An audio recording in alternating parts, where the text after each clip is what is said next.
Long ago there lived a king. Writers, poets, and musicians came from many places to see him. The king liked to hear their stories, poems, and music. But there was one man whom the king liked better than the others.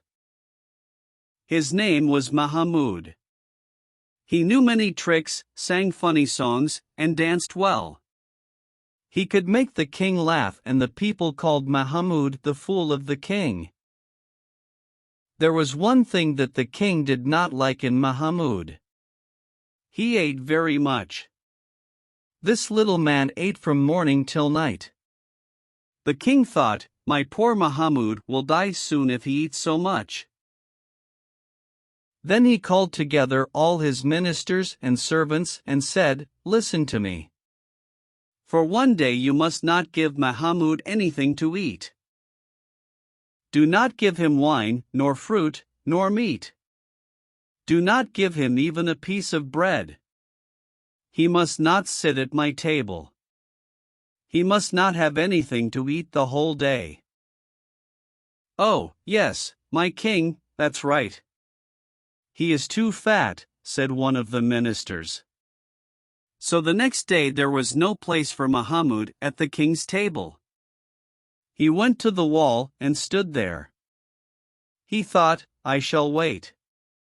Soon the servants will bring me food and drink." But the servants did not bring him anything. He did not ask for food, because he was afraid of the king. If a man makes the king angry, that man will die, he thought. Poor Mahamud was very hungry. Then one of the servants dropped a little piece of bread. Mahamud quickly picked it up. "Now I have something to eat," he thought. "I shall eat it when the king is not looking at me."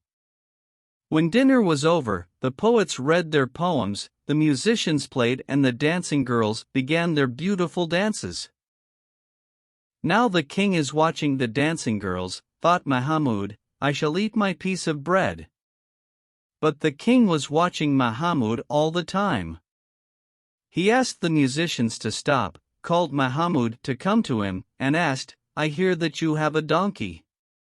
Where did you get it?" "I bought it in Tripoli, my king," answered Mahamud. "Oh, I see," said the king. So the musicians were playing and the girls were dancing. Then Mahamud wanted to eat his piece of bread. But the king asked him to come nearer and said, "How much did you pay for your donkey in Tripoli?" Mahamud put the bread in his pocket quickly and answered, 16 gold coins, my king." The king went on like this all afternoon. When Mahamud tried to eat his piece of bread, the king always asked him a question. At last, evening came. Mahamud could not stand. He was so hungry and tired. When the feast was over, Mahamud ran to the kitchen, but the kitchen was locked and Mahamud had only his small piece of bread to eat. He ate it up and went to his room. But he could not sleep. He was very hungry. Then he ran to the king's room. He knocked at the door. The king asked angrily, "Who was knocking at my door so late?" "Oh, my king," said Mahamud.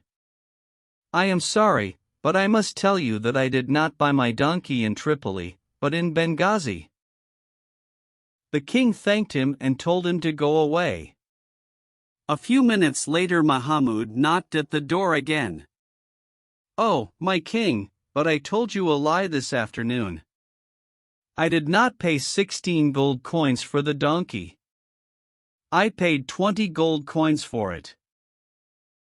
"Oh, you fool," cried the angry king. "I shall cut off your head for your silly tales about the donkey and give your body to the jackals." Mahamud listened to the king and smiled. "Oh, yes, I know that. But before I die, may I say my last wish?" "Only one wish." "What is your last wish?" asked the king. "My last wish is to have a good supper." The king understood everything. He laughed and told his servants to bring the best food to his room. He sat down at the table with Mahmud.